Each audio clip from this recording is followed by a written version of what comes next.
Meu nome é Tiago, eu sou pastor da Igreja da Trindade, eu moro aqui em São José dos Campos, eu sou uma pessoa extrovertida, alegre na maior parte do tempo. Então essa aqui é minha mãe, a Márcia, junto comigo e meu irmão Gabriel. Minha mãe sempre foi uma mulher muito carinhosa, muito dócil. Ela era sempre uma apaziguadora, não só dentro de casa, mas na igreja. Era 1º de janeiro de 2011, eu recebi um telefonema do meu pai e ele não só me deu feliz ano novo, mas ele tinha uma triste notícia para me dar, que a minha mãe estava diagnosticada com Alzheimer.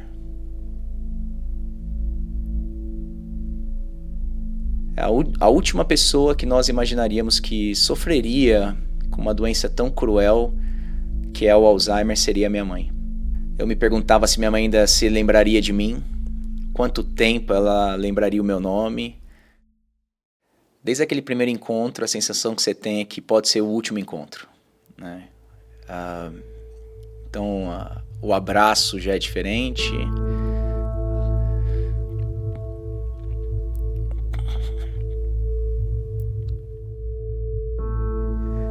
Essa aqui é logo depois de um culto que eu preguei e você consegue ver a felicidade dela de me abraçar e agradecer. Eu não conseguia parar de chorar, né? Mesmo na presença dos meus amigos, eu chorava o tempo todo. Questionei muito a Deus, né, do porquê Ele estava permitindo e qual seria o propósito disso tudo, que naquele momento eu não tinha respostas para aquela determinada situação.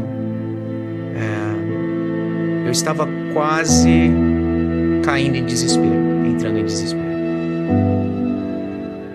Eu fui aconselhado por alguns pastores brasileiros nessa questão da enfermidade que ela estava passando, e eles falavam para mim que Deus era contra a doença, que se minha mãe estava passando por isso era porque tinha algum trabalho,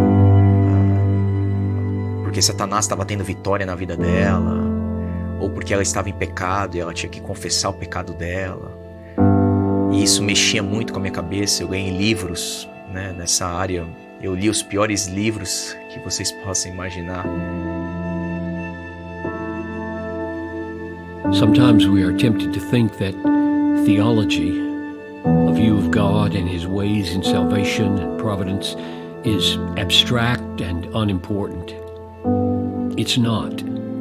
So millions of people have no deep biblical roots to make the tree of faith strong in the face of drought and tornadoes of suffering. E eu fiquei muito confuso.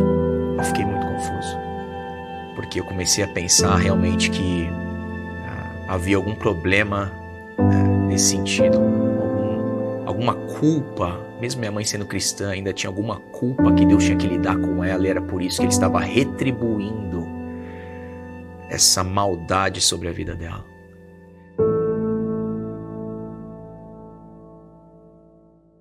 The Bible is permeated with suffering. It's permeated with pain. And in it, God says hundreds and hundreds of things about that, and His relation to it, and its origins and purposes and nature. I'm not left alone, neither are you. God has spoken something about this broken world in which we live.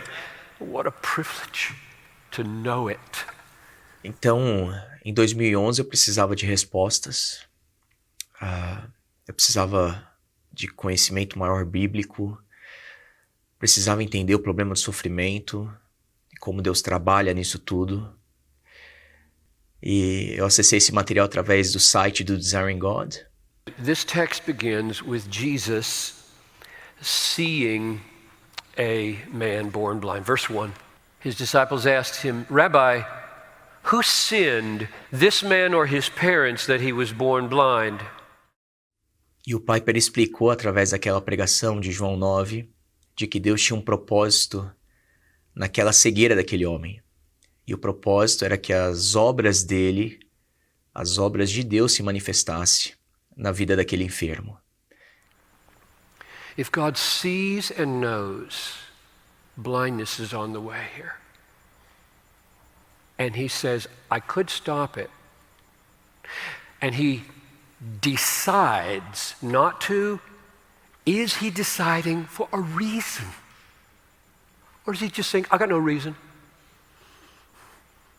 I don't know what I'm doing. I'm just doing it. This is God. This is God. God doesn't do things willy-nilly. If God permits this union, knowing it will produce blindness, whether you use the word permit or cause, it's purposeful. It's purposeful. I am going to let it happen because I have a design. I have a plan. I have a purpose for this life.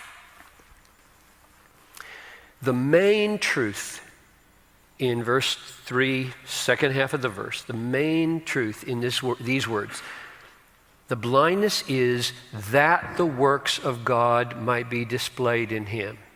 The main truth of that verse is suffering can only have ultimate meaning in relation to God. E ele explicou no final do sermão que a maior cura daquele homem não era a cura física, mas é que no final ele encontra com Jesus, ele adora Jesus, ele encontrou com o Salvador dele.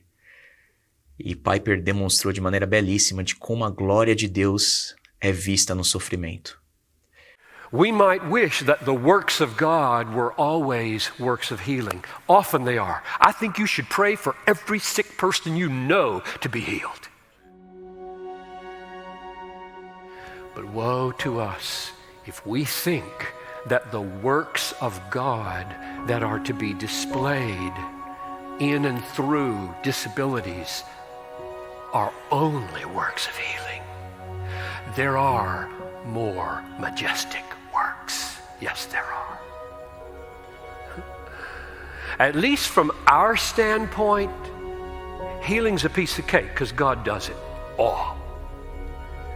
But if God doesn't heal my son, then the miracles involve something so deep in me. It's a lot harder than healing. Então acredito que desde 2011 Deus usou a vida do Piper para acalmar o meu coração. E eu comecei a perceber que Deus trouxe o Alzheimer da minha mãe e permitiu o Alzheimer da minha mãe para que ele fosse glorificado acima de todas as coisas.